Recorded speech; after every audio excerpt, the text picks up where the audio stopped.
This 5-minute solution will show you how to send silent Facebook Messenger message without notification.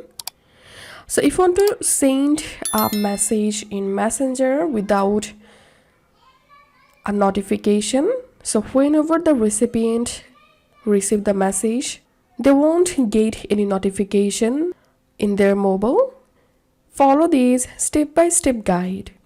So the process will be similar for Android and iOS device. Open your Facebook Messenger app. Open the conversation. Write your message here.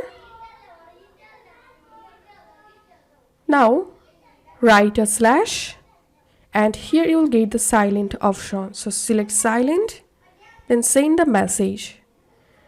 And after that, the recipient won't get any notification for this message. So this is how we can send silent Facebook Messenger message without notification. If you find this video helpful, don't forget to subscribe 5-minute solution. See you in the next video.